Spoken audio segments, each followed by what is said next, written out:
In this video, I want to have a look at differentiating inverse trig functions and the rules that we can use to differentiate them.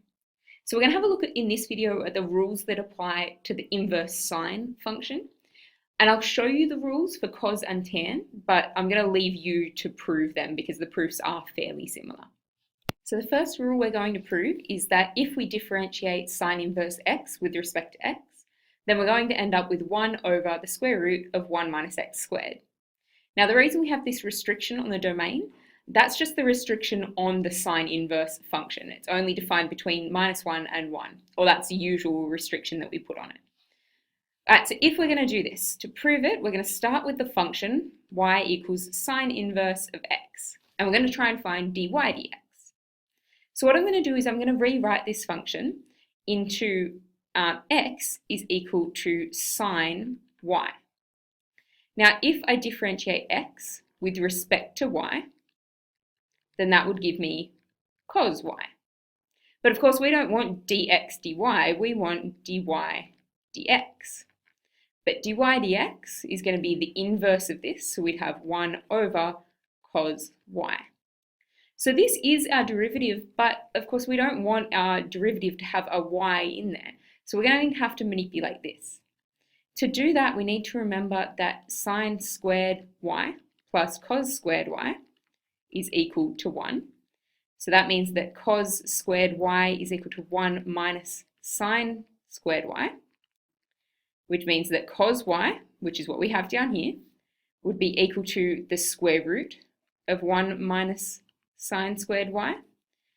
But from way back up here, we know that sine y is x. So that means that sine y squared would be x squared. So we're going to have 1 minus x squared.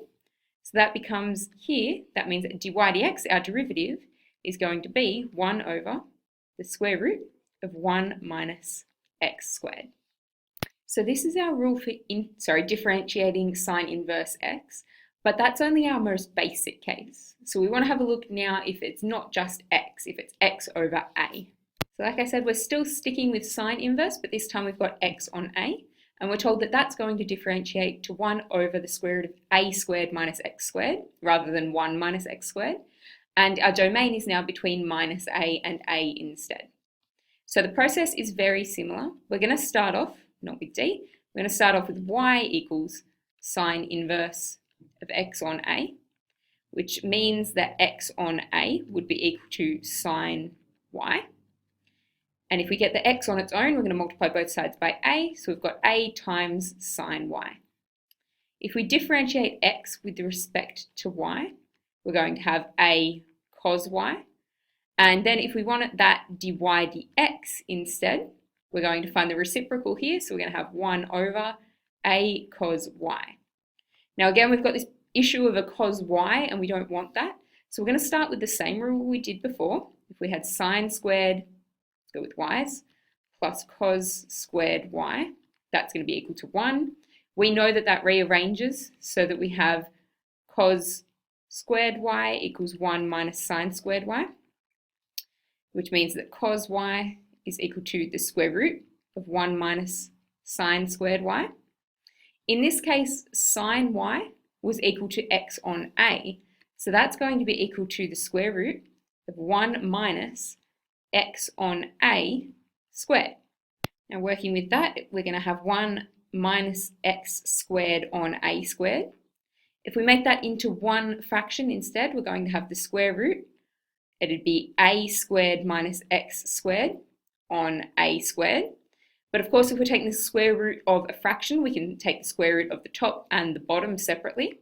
So that would be equal to the square root of a squared minus x squared all over a, because the square root of a squared is just a. So if we substitute this whole thing in here now, where our cos y is, we're going to end up with 1 over a times the square root of a squared minus x squared all over a. And of course, our a and that a in the denominator there cancel out, which will just leave us with a 1 over the square root of a squared minus x squared. All right, so that's the slightly more general case of differentiating sine inverse. Okay, so what we have here is all 6 of the rules. So we've gone through and proved these 2 that involve sine inverse. I'm not going to prove the cos inverse and tan inverse ones, but I very strongly suggest that you do it on your own, just so that you're familiar with the process and you really understand it.